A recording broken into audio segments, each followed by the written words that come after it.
magluto. Binacuum seal niya, init ko na lang. And then, rice. Magluto na lang ako ng rice. Yun. Pero nag-aaral ako magluto. Kasi mga nagluto niya pang American food. Although nakapag-rice naman ako. Pwede naman kasama siya sa rice. Siyempre, naninis.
Sobrang aga akong nagising today kasi marami akong gagawin. Sinasamantala ko yung oras habang tulog si Zeta kasi parang wala akong nagagawa pagka gising siya kasi nga minsan ayaw niya magpababa. Tapos minsan ayaw niya sumama sa dada. Iyak siya ng iyak. So sa akin lang siya sumasama. Kaya hindi ako makagawa. Kaya pag tulog siya, kailangan samantalahin ko na yung time para makapagdinis dito na hugasan yung mga feeding bottles niya. Sa Philippines, hindi naman siya ganun. Sobrang, pwede mo siyang ibabayaan mo lang siya dun. And then, you can do your stuff. Pero dito, hindi ko alam kung bakit. Siguro naninibago pa siya. Yung pagdating ko dito, siguro dahil sa tubig, sobrang nag-dry yung kamay ko. Kasi nga hot water. Dapat siguro gumamit ako ng gloves.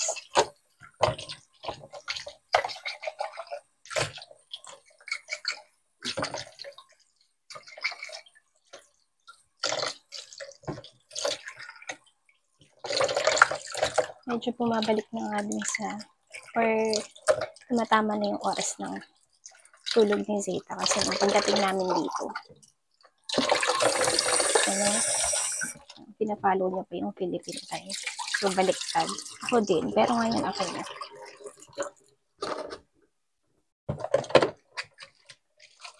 Itong feeding bottle wash na ginagamit ko. Dala ko pa ito galing from from the Philippines. Hindi pa kami nakakabili dito. So, hindi ko alam saan kami bibili. Most probably, meron naman yun sa mga grocery store. Sa harap namin, meron dyang Dollar General. So, convenient naman siya. Pero hindi kami na nag-grocery. Kasi hindi konti lang daw yung options dyan, sabi ni Rich. Kaya nagpupunta pa kami ng Walmart.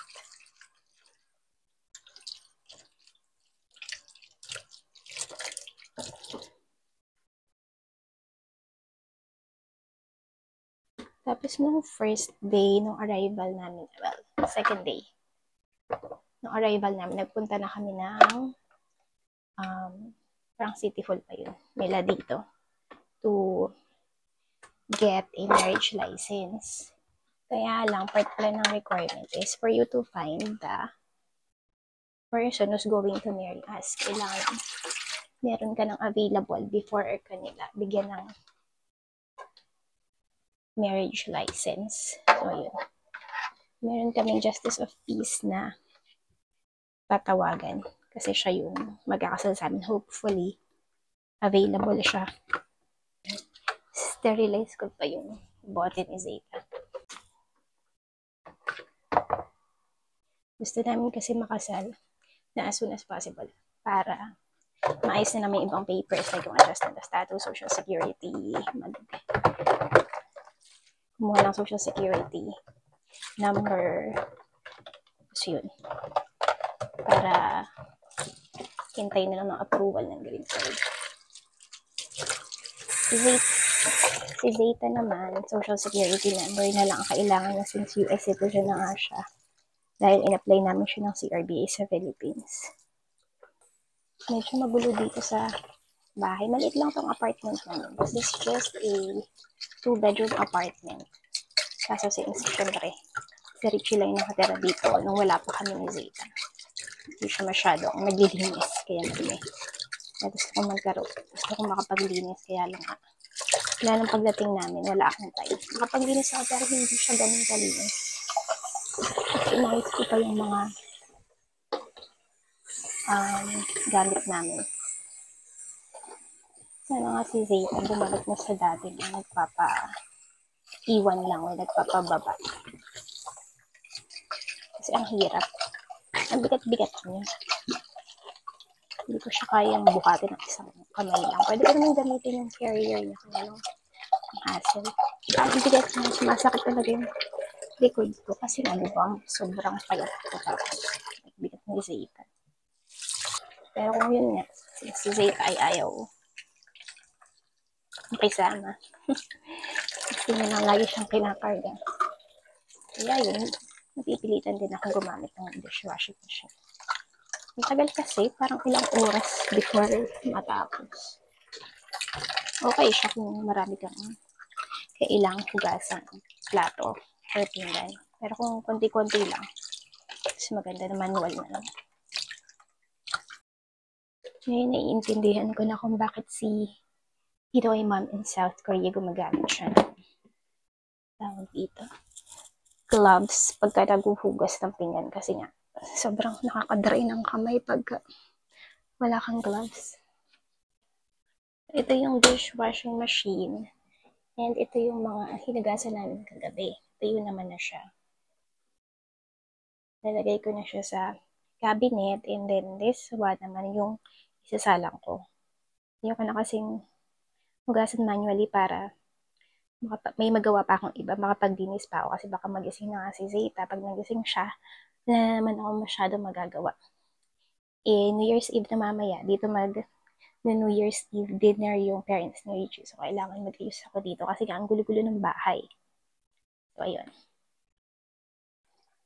Ayan, pagkalagi naman akong mag-manual na hugas ng pinggan or dishes. Sobrang ang mag-dry yung skin ko kasi wala akong gloves pa dito.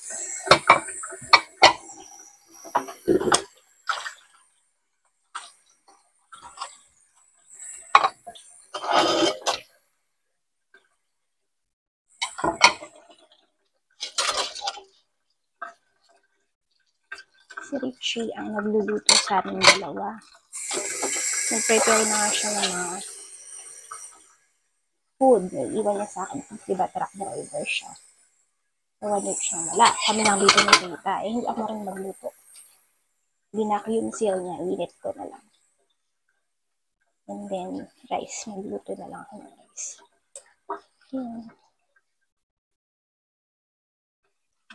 Pero nag-aaral ako magluto. Kasi mga nagluto niya pang American food. Although nakapag-rice naman ako. Pwede naman kasama siya sa rice. Siyempre, namimiss ko pa rin yung mga Filipino food.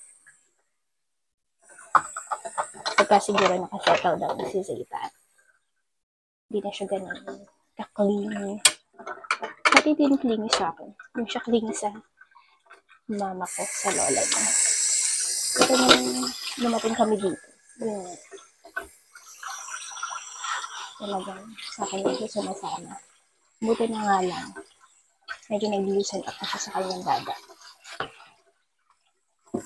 Naiiwan ko na siya paminsan-minsan kay Richie. Pag kailangan CR, maligo. Actually, naliligo ako pagkatulog siya.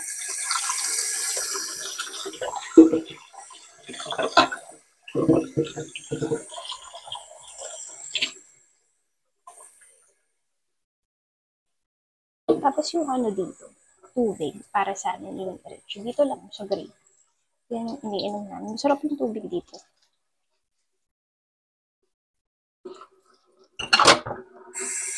Hindi katulad diba sa Philippines kailangan purified or mineral water. Dito okay lang nasa faucet. Dito sa Connecticut, hindi ko alam sa ibang state kung ganun din. Gagawa rin pala ako ng video about dun sa experience namin sa immigration. SK1 visa holder kasi sa case ko napapunta kami sa office. Okay naman lahat. Kasi gagawa ako ng video about it. At saka yung how to travel with an infant if you are alone in a long haul flight. Kasi struggle talaga yun. Hindi ko mabubuksan to. Madulas.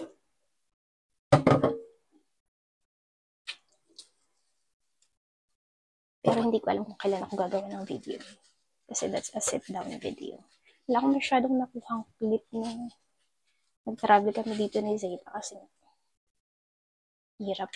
Buti na nga lang may mga tumulong sa akin dun sa lane. Yan, so tapos na akong maghugas ng pinggan manually. Hinihintay ko na lang tapos yung pag-sterilize ng bote ni Zeta. Ngayon, maglilinis muna ako ng floor. Ito yung walis nila dito. Hindi ko tulad ng broom natin sa Philippines na malambot. Ito medyo matigas siya. Nahihirapan ako gamitin. Parang hindi masyadong nalilinis for me. May vacuum cleaner kami, pero wood yung floor. Hindi ko alam kung anong mas magiging okay. Kung yung vacuum ba or ito. So, tatry ko siya parehas.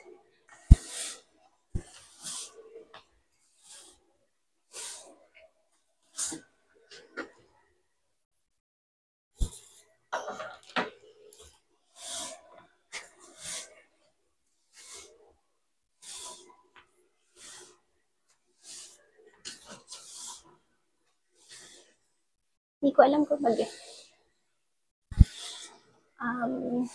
apartment tour kami ni Richie. Nag-apartment tour siya last time, pero that's empty. Laman. Yan masyado makikita dito. Kasi nga, maliit lang. Dapat doon kami mag-stay sa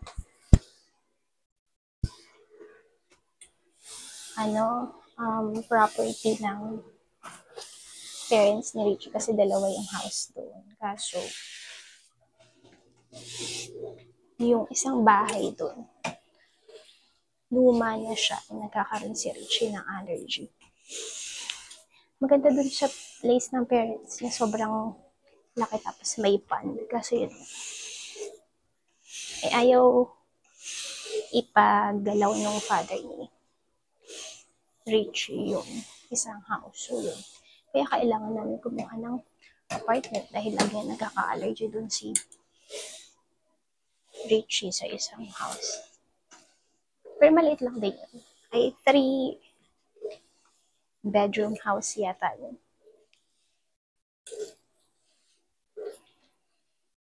So, yan. Yung dust pa nito, ganito siya.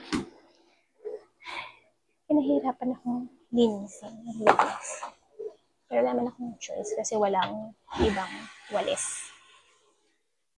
Ang iba-vacuum ko is itong carpet. What is it, love, that you were saying? Your happiest memory? This is when I met you in Manila. Do you want to know why? No. I know why. Yay. Ayan. Doon na kaming maligo ni Zeta. Ayan si Mama. Mama and Zeta's done taking a bath. And Dada too. Darating ngayon ang Mother ni Richie for the New Year's Eve.